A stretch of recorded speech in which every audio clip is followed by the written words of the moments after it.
Good morning. Welcome to Ask the Expert, a daily series from 8:30 to 9 a.m. to help small businesses. Ask any question in the comments or use the hashtag QBATE on Twitter. If you need any more advice, join the official Intuit QuickBooks SMB community group on Facebook. Accountants and business experts are on hand 24/7. During the live session, we'll be running a poll, so do engage with it, and at the end, I will reveal the results. I'm Jenny Tsai, founder and CEO of Wearisma. What do we do? Well, we provide influencer marketing software and insights for enterprises and SMBs so that you have all the data and all the insights at hand as you work with influencers. Well, why would you want to work with an influencer? And does it work? Well, a lot of the businesses and the clients that we work with, especially now, given what is happening with the changing nature of the pandemic, are actually seeing 44% of people actually spending longer on social media due to the pandemic. So influencer channels becomes increasingly more and more important as one way where your potential customers are finding out about you. So you use influencers typically to get visible third-party reviews and endorsement. You have a community on the 4 billion users on social media where you can get influencers to showcase your product and services, and as they talk about them, the word of mouth can really go and provide that visibility that you get. It's a very interesting time on social media. There are lots of innovations. Of course, TikTok has become of great importance during this pandemic, being the fastest growing social media app during this time.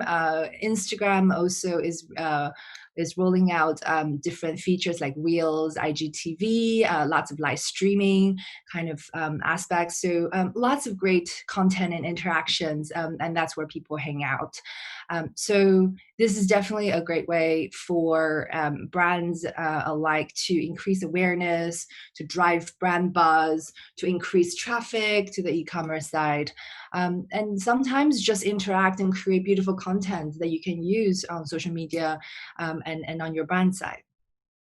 So how can you work with influencers? What are the steps? So to break it down, the first step always is to really understand what your objective is.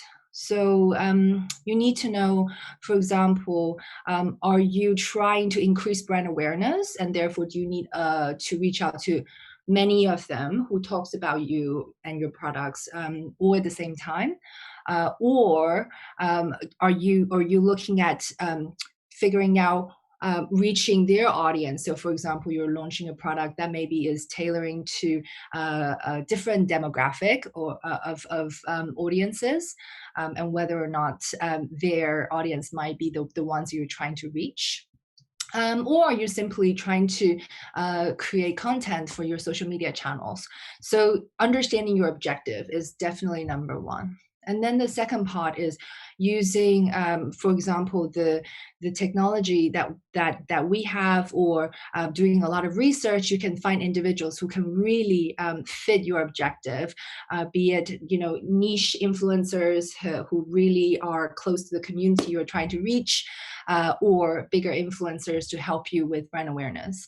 And build relationships with them. Influencers are, especially during this time, have really started to create a lot of content to really reflect, of course, this period, and to really connect with their followers in a very human and socially conscious way. So build relationships with them. They are keen and they're interested to help promote brands that they really love and really want to tell their followers about new things that they discover.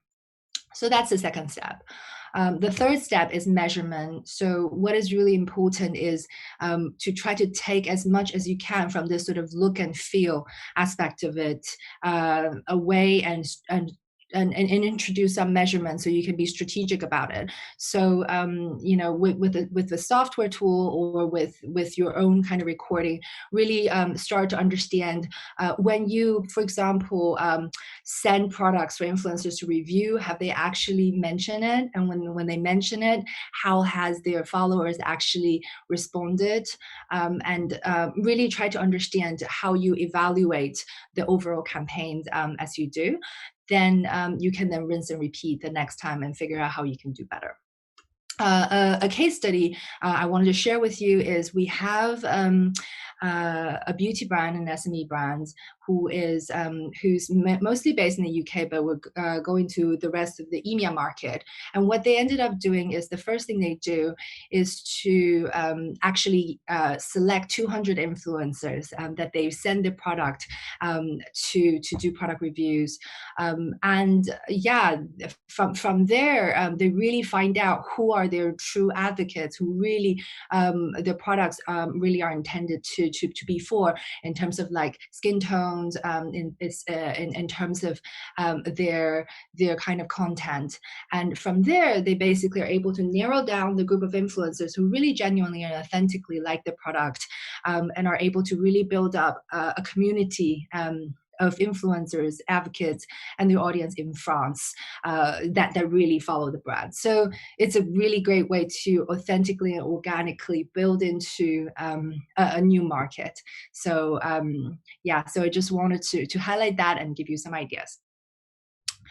Now, just wanted to see whether you have any questions. I can see some questions coming through in the queue. We've got the first question from McKinsey. Hi, Jenny. How you came up with the idea to build a business around influencer marketing? Did you previous professional career experience lead you into it? Well, thanks for the question, McKinsey. Yes, I came up with the idea while I was working at a digital media job. So previously, I had worked with a big publisher in magazines who has different digital media websites. And the way that I started thinking about the idea was, of course, I started to see the huge explosive growth in social media.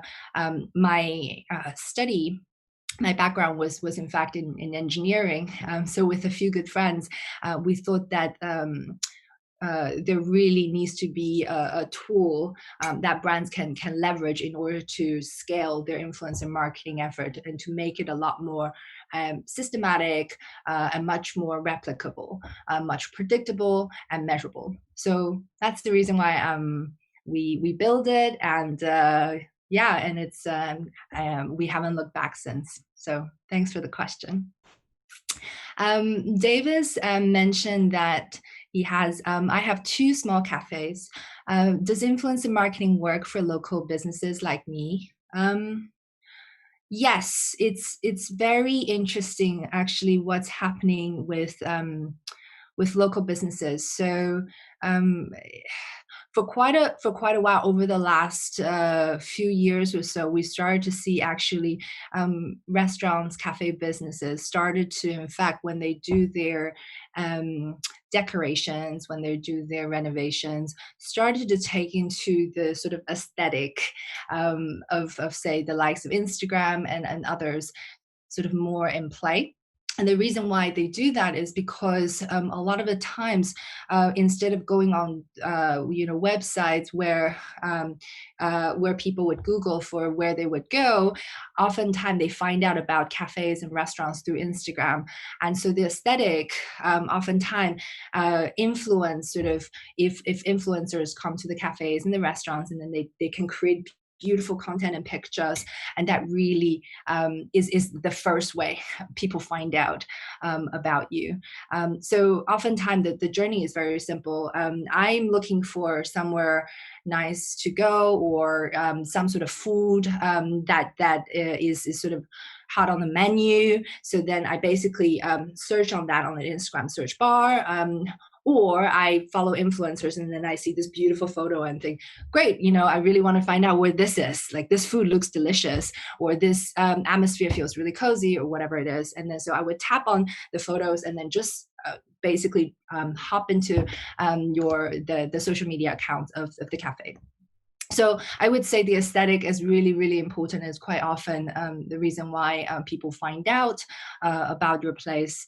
And, I've definitely seen quite a lot of businesses actually build up their followership, as well as people would travel, within the sort of tourism business to find out through this method. So it's quite important to think about it that way and spread the word.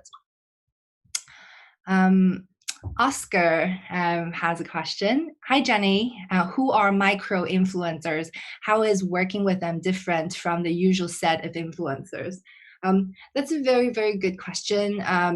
Influencers obviously comes in all different specialities. So think of influencers as sort of your different publishers, and what they do is they're passionate about certain subjects that they create content for. So some influencers talk quite a lot about restaurants, food, sports, vegan, for example, veganism, vegan recipes, for example, has been recently just with the during the lockdown period really started to see it go. So the form is quite a lot by sort of what kind of content they produce and what sort of expertise they have.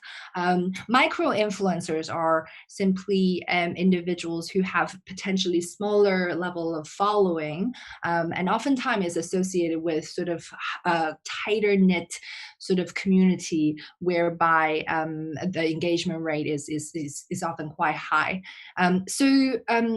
Typically, a lot of the brands work with micro influencers pretty much in order to figure out whether your product, so say for example you're opening a vegan burger restaurant, you would find quite a few sort of vegan influencers whose followers are very, very passionate about this particular subject, and then you can work with quite a lot of them to get your words out, and there's a lot of passionate community. So that's definitely a good way to go.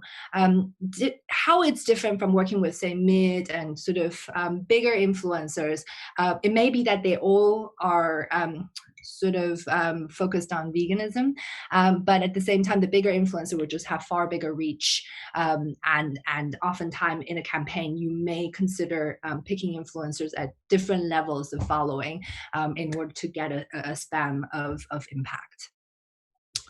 Next question from Anya. Hi, Jenny. I am a yoga instructor. I had to pivot my business and start online classes for my clients. I have seen a good growth on my Instagram in the last few months. Congratulations. My question is, at what number of followers can I consider myself as an influencer? I'm currently at 5K followers. First of all, congrats. That's really great news, and I can imagine how tricky sometimes it is to pivot your business, especially during this time.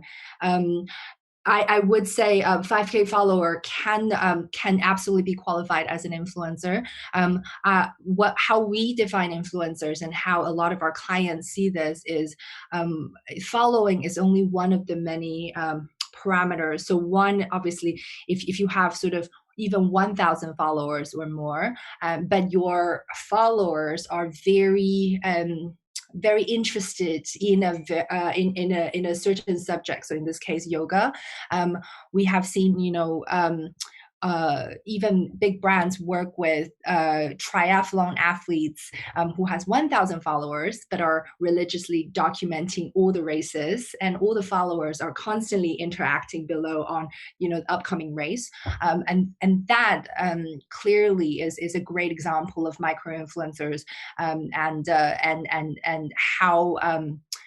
how the account clearly has a very vibrant community. So absolutely. Mohammed has a question. Morning, Jenny. How has the lockdown affected the influencer marketing industry? Are there some new trends that you have observed? That's a great question. Yes, so initially during the lockdown period, as you can imagine, it was a very uncertain time. And so, in that short span of time, when the world was effectively basically getting a handle on sort of what's happening to everywhere, what we were seeing during that time was that influencer marketing industry really has way lower level of, I would say, commercial activity, because frankly, during that time when you promote any kind of product, it just comes across as highly insensitive, given what was happening. The first time when the whole world was sort of dealing with it. So during that time, it was quite interesting. We saw a lot of influencers using their power, if you will, to do a lot of socially conscious initiatives. So raising money for hospitals, really understanding how to help the NHS, lots and lots of interesting parts. And also there was a huge growth of I would say, sort of these different influencers who came out because they were doing a lot of contributions in the effort to fight against the pandemic in their community, in their way. So they kind of went from the sort of offline kind of influencer to become an online influencer.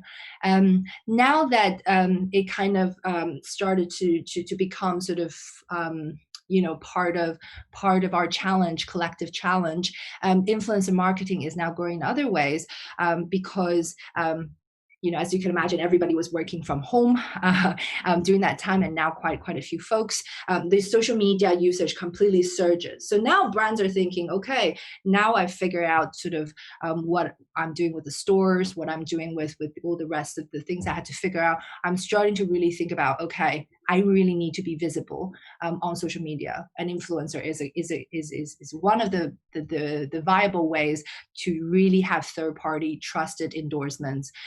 So now it's absolutely critical for a lot of the brands to really think about what to do. The new trends, absolutely, as I mentioned earlier, a lot more entertainment content, a lot more really creative things coming out on TikTok. So it's still a nascent place, I would say, compared to, say, the sort of more mature social media platforms. So we're seeing a lot of brands are taking an opportunity to really make it kind of one of their key focus, and really start to build up their sort of presence there with influencers. Abigail, what are the key metrics to measure the effectiveness of an influencer marketing campaign? That's really a good question. We actually on our blog is this good series to really start looking at how to measure and what are the different metrics to do so. So feel free to check that out. In a nutshell, it really depends on your objective. So if your objective is brand awareness, then by all means, you wanted to figure out what your reach, what your following is after a particular campaign, and you wanted to understand the likes of using the likes of tracking and so on to understand if it reaches beyond the followership. And the likes of TikTok, for example, you often reach more audience than the followers. So for example, that's quite important. A lot of the brands really are measuring these days more and more on engagement. And engagement, there are two parts of it. One is the sort of what is the sort of engagement rate on average from the campaign, and compared to what influencer typically generate. So whether or not this campaign is successful when compared to what the influencer typically gets. And on the engagement rates part, it's often quite a good way to understand if this campaign is landing well. Is the audience actually enjoying it? Is the audience actually participating in it. So that's often a good way to understand what does the influencer actually drive, and how is the audience engaging with it. So that's absolutely the sort of key metrics. Of course, there are other key metrics if your objective is e-commerce and so on. So you can measure things like clicks, like conversion, and of course all the related things like CPE, CPC, CPE as in cost per engagement, CPC, cost per clicks, and then CPA, cost per sales, of individual influencers. So you can also measure this that way, and then understand which influencers are doing better for you. Great. Now we have the next question from Noah. Good morning, Jenny. I'm a designer by profession, have recently started designing custom t-shirts and selling designs on various online platforms. Congratulations. I don't have enough money to pay influencers. Do you think an influencer will work with me in exchange for a custom t-shirt? Yes. Is the short answer. And the part that I have seen a lot of the brands when they work with influencers is that they tend to be quite creative when resource is a constraint. Oftentimes, how this works is that instead of sort of the kind of payment and so on, you probably need to spend more time to research on the influencers that would be quite willing and open to work with you on that front. So there are two ways you could do it. The first way is you can find influencers that are possibly smaller, nano influencers or micro influencers in that way, but that when you outreach to them and think about their people as well, basically try to help them understand what it is that you do, and how to kind of pitch to them in a very relevant way. So for example, if they have certain message that they wanted to bring across, they're involved in certain communities, if you can help them by gifting them the custom t-shirts, that kind of really help them align with the message that they like to create, it could really work very well with sort of mutual benefits. And oftentimes influencers are quite, they need to create content for their editorial purposes. They can't have just add every single content, so they're often on the lookout for very quirky and great and entrepreneurs like yourself, to really understand how to create a more holistic presence online. So yeah, I absolutely encourage you to look into it and just really think of them as your partners, as your collaborators, and work with them that way. Next question is from Leo. Hi, what's the biggest advantage of using a specialized tool like Wearisma for influence marketing? I can spend the extra hours to do my research, but would love a tool that does more than this for me. Thank you. Great, Leo. Thanks for dropping a line and questions. Oftentimes the biggest advantage of using a tool really is so that you can systematize each of the process, and then basically spend more time thinking about strategy and less about sort of less about doing the admin, if you will. So how it works is that if you say, okay, I want to find influencers of this particular criteria, it's very similar to, say, running a campaign.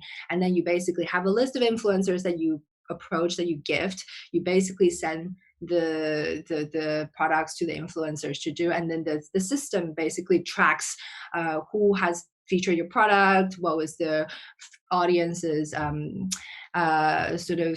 engagements, impact, and so on. So everything is kind of all tracked and be there in one place. You can download the report, take a look at the rankings of the influencers, the ranking on the content, and so on. So all this is running in the background, and what you do is effectively you look at how it's done, whether it's after the campaign or in real time. Then you can really figure out who in that list are basically your short list of good influencers that's performed well for you. You keep them for the next time, and then you basically add more influencers that is going to basically create your communities of influencers that are supporters of your product. So the idea is to make it so that it becomes replicable, and it becomes something that as you grow as well, to bring sort of others to help you with it, and you can very easily expand the scale of doing so.